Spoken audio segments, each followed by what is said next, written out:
नमस्कार। आज हमारी चर्चा बहुत ही महत्वपूर्ण बिंदु पर है और वो है हमारे राष्ट्रीय ध्वज का चक्र। हम सभी जानते हैं कि हमारे राष्ट्रीय ध्वज का जो कलर है, रंग है, वह हमारे कुछ प्रतीक है। केसरिया रंग सेक्रीफाइस का प्रतीक है, बलिदानी का प्रतीक है। सफेद रंग सच्चाई का प्रतीक है और हरा रंग हमारी समृद्धि का प्रतीक है।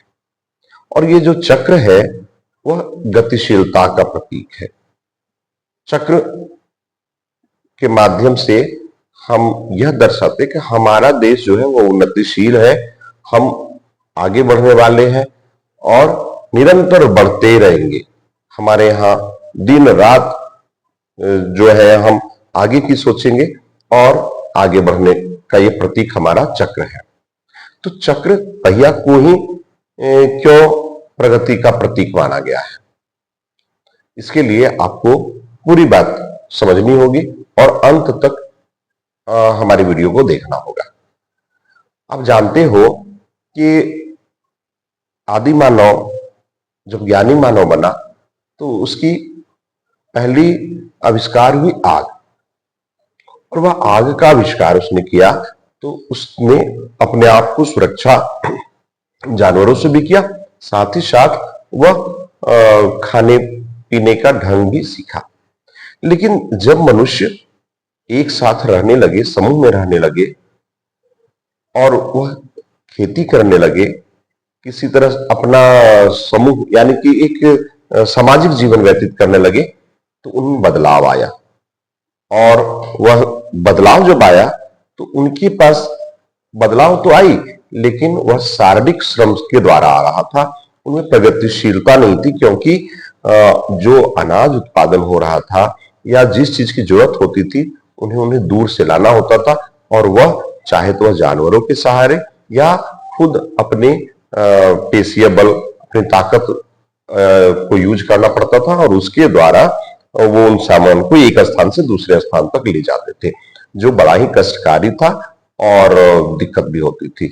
जैसे जब बड़े बड़े भवन बनाने लगे तो उसके लिए पत्थरों का इस्तेमाल होने लगा, तो वो पत्थर जो थे वो एक स्थान से दूसरे स्थान तक ले जाने में परेशानी होने लगी। वह जानवरों के माध्यम से या मनुष्य अपने पेशीय बल से उसे करना उसे के लिए आसान नहीं था। तब पहिए की खोज हुई, और जब पहिए की खोज हुई ये सारा काम आसान हो गया। दूर दूर की चीजें एक जगह से दूसरी जगह तक आसानी से पहुंचने लगी, और मनुष्य को ऐसा महसूस हुआ कि अब हमारे लिए कुछ भी दिक्कत नहीं है, कुछ भी परेशानी नहीं है।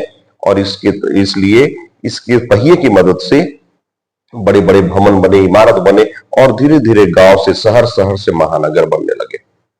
आज पहिया हर क्षेत्र में अपना योगदान दे रहा है। चाहे वह हम कुर्सी पर बैठे हैं तो व्हील चेयर हमारे घूमने के लिए, या घड़ी अगर काम कर रही हो तो उसमें भी एक पहिया का इस्तेमाल हो रहा है। हमारी गाड़ियां हैं, हमारी मोटरसाइकिल है, एरोप्लेन है, यहां तक ये हमारी प्रगति का ही प्रतीक है, और उन सब का आधार है पहिया। पहिया के बिना हम किसी भी काम को आसानी से नहीं कर सकते, और पहिया के आ जाने से हमारी जो प्रगति हुई वह दिनों दिन, दिन रात बढ़ने लगी। आप सोचो कि अगर पहिया का आविष्कार नहीं होता तो क्या हमारी प्रगति इतनी जल्दी होती? आज भी अगर पहिया नहीं होता तो क्या होता? पहिया के ही आने से हमारी प्रगति बढ़ी है, इसलिए प्रगति का प्रतीक पहिया को माना जाता है। आपको हमारा विचार कैसा लगा, आप जरूर कमेंट्स बॉक्स में लिखेंगे। धन्यवाद।